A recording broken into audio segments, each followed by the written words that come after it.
आज हम पड़ताल कर रहे हैं पुष्कर की और वहाँ जो ब्रह्मा जी का एक अनोखा मंदिर है उसकी। हमें पुष्कर एक शापित ब्रह्मा का मंदिर से कुछ जानकारी मिली है। सवाल बड़ा सीधा सा है, जो पूरे ब्रह्मांड की रचयिता माने जाते हैं, मतलब त्रिदेवों में से एक, उन ब्रह्मा जी की पूजा इतनी कम क्यों होती है? आइए इस रहस्य को थोड़ा कुरेदते हैं। हाँ, ये विरोधाभास तो है। मतलब सृष्टि के निर्माता और पूजा बस एक मुख्य जगह पर। ये स्थिति हिंदू पौराणिक कथाओं में श्राप और कहें तो मानवीय भावनाओं और दैवीय विधान के आपसी रिश्तों पर एक अलग ही रोशनी डालती है।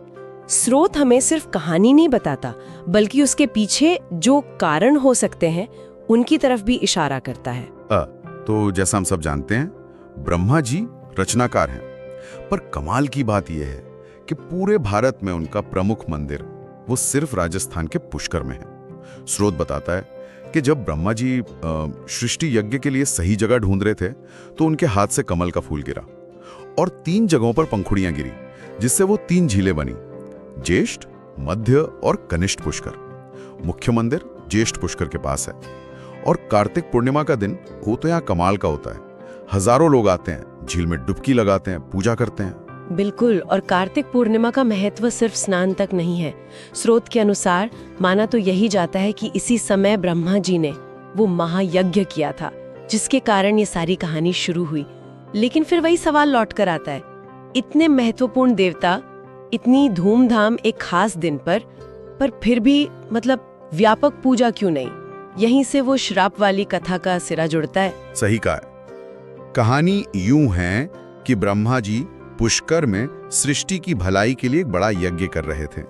अब यज्ञ की सफलता के लिए पत्नी का साथ होना जरूरी था।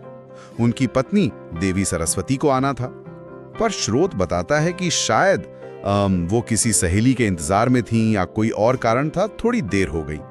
इधर यज्ञ का शुभ मुहूर्त निकला जा रहा था और यहीं पर कहानी एक नाटकीय मोड़ लेती है। मुहूर्त को बनाए रखने की जरूरत थी एकदम फौरन।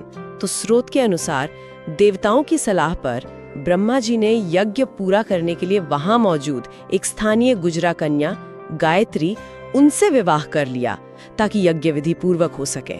ये सिर्फ एक विवाह नहीं था, ये एक धार्मिक जरूरत को पूरा करने का कदम था। बिल्कुल, लेकिन जरा सोचिए, जब देवी सरस्वती वहां पहुंची, उन्होंने ब्रह्मा जी को यज्ञ वेदी पर गायत्री के साथ बैठे देखा। स्रोत उनके क्रोध और गहरे दुख का वर्णन करता है। उन्हें लगा भाई उनकी जगह किसी और ने ले ली, उनका अपमान हुआ। इसी तीव्र भावना के आवेश में उन्होंने वो प्रसिद्ध श्राप दे दिया, जाओ, इस पुष्कर के अलावा पृथ्वी पर तुम्हारी पूजा कहीं नहीं होगी। लोग तुम्हें सृष्टि के निर्माता के रूप में जानेंगे, पर मंदिरों में पूजेंगे नहीं। और इस श्राप का असर देखिए, एक इतने शक्तिशाली देवता की पूजा एक स्थान तक सिमट कर रह गई। ये दिखाता है कि पौराणिक कथाओं में देवताओं को भी मानवीय भावनाओं से गुजरना पड़ता है।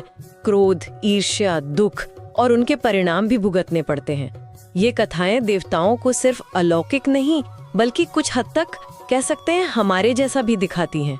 स्रोत इस बात पर भी जोर देता है कि कैसे एक पल का आवेश सदियों की परंपरा को बदल सकता है। क्या स्रोत में इस बात का कोई जिक्र है कि श्राप को मतलब कम करने का कोई प्रयास हुआ? स्रोत में सीधे तौर पर तो श्राप कम करने के प्रयास का बहुत विस्तार से वर्णन नहीं है, पर हाँ, ये कहा जाता है कि शायद अन्य देवताओं के हस्तक्षेप से श्राप का प्रभाव सिर्फ पृथ्वी लोक तक सीमित रहा और पुष्कर में पूजा जारी रहने की बात कही जाती है। अब मंदिर की बात करें तो ये झील के किनारे बना है, बहुत भव्य या विशाल नहीं है, जैसा शायद सृष्टि के रचयिता के मंदिर से उम्मीद की जाए। लाल रंग का शिखर है, अंदर संगमरमर का ढांचा है और ब्रह्मा जी की चतुर्मुखी मूर्ति है। स्रोत में एक दिलचस्प बात लिखी है, वहां के पुजारी इसे सिर्फ मंदिर नहीं बल्कि एक शांत प्रतीक्षा का स्थल कहते हैं। जैसे कोई ईश्वर समय की दौड़ में थोड़ा पीछे छूट गया हो, पर यहीं धैर्य से बैठा हो। मंदिर के दरवाजे पर वो चांदी का कछुआ भी है, जो शायद कूर्म अवतार या सृष्टि की स्थिरता का प्रतीक हो। शांत प्रतीक्षा, ये शब्द बहुत गहरा है। ये मंदिर की स्थिति को कितनी खूबसूरती से बयां करता है। ये जो भव्यता की कमी है, शायद उसी श्राप और विस्मृति का एक भौतिक रूप हो। तो सार ये निकलता है कि पुष्कर वो अनोखी जगह है जहां सृष्टि के कर्ता को आज भी पूरी श्रद्धा से याद किया जाता है, पर उसकी कहानी एक श्राप से, एक भावनात्मक क्षण से और उसकी वजह से जो उपेक्षा हुई उससे गहराई से जुड़ी हुई है। और ये हमें सोचने पर मजबूर करता है कि आस्था सिर्फ शक्ति प्रदर्शन से नहीं बनती। कहानियाँ, भावनाएं, श्राप और वरदान, ये सब मिलकर हमारी पूजा पद्धतियों को, हमारे धार्मिक भूगोल को आकार देते हैं। शायद ब्रह्मा जी की ये कहानी हमें याद दिलाती है कि सबसे महत्वपूर्ण चीजें भी कभी कभी हाशिए पर जा सकती हैं, जिनकी स्मृति बस कुछ खास कोनों में ही जीवित रहती है। अब सोचने वाली बात यह है कि क्या ऐसी भूली हुई महत्वपूर्ण कहानियां हमारे इतिहास या संस्कृति में और भी कहीं छिपी हैं?